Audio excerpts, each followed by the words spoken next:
to them. So to say, listen, fine, water could be dangerous, but it could actually be very beneficial to you. It can help you, can relax you, can calm you down, whatever. How do you overcome that?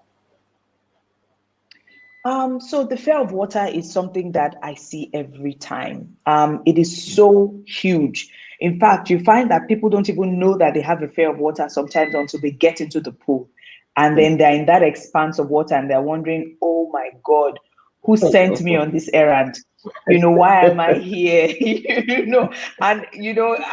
Sometimes I'm like, okay, you've paid. And I just look at them straight in the eye. I'm like, you've paid, okay? So you can't exactly say you're not doing it anymore.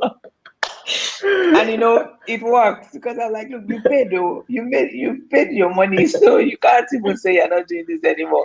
And then that makes them pause and just like, I've collected your money, but you're so correct because and there was a quote I saw somewhere that says, that look, once you're for every child that learns how to swim, the fear of water ends in that family line, because what we find is that people, and there's this research. So with all the stuff that's been going on with regards to diversity and equality, especially racial injustice, right, that's been coming up, they've been finding out that the reasons that more Black people are afraid of water than the whites, because the Blacks were restricted, were segregated from accessing the beaches, the pools, and and exactly what you just explained, that when they do go to the bodies of water where they can go to, it's dangerous, right? And then people die.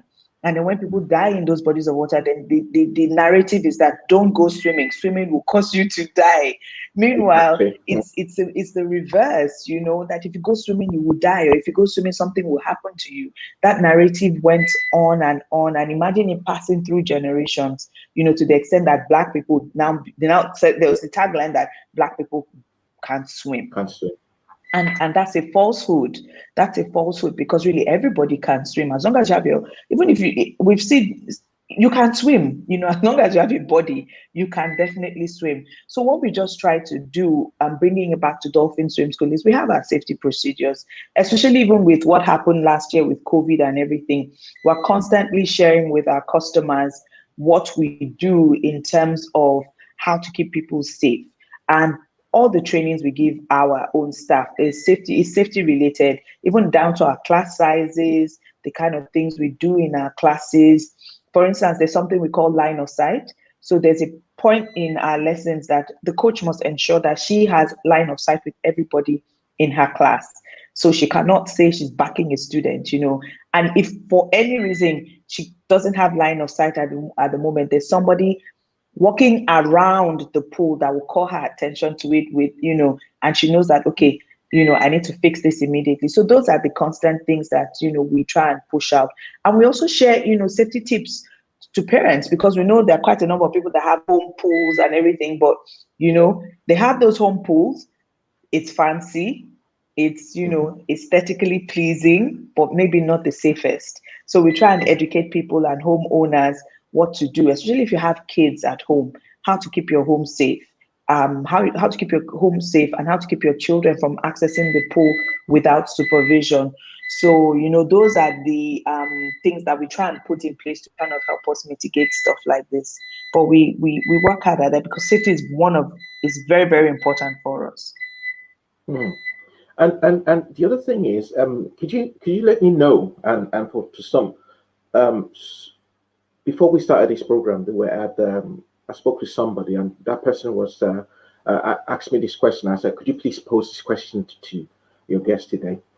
What's the difference between learning how to swim in a normal swimming pool, like your one, and then going out to say, I don't sabi to learn for Dolphin Jare, make I enter Babish, and then go and swim in Babish? What's the difference there?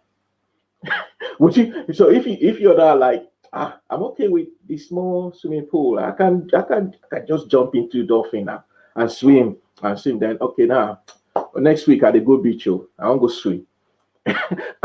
What's the difference? And is this advisable for people?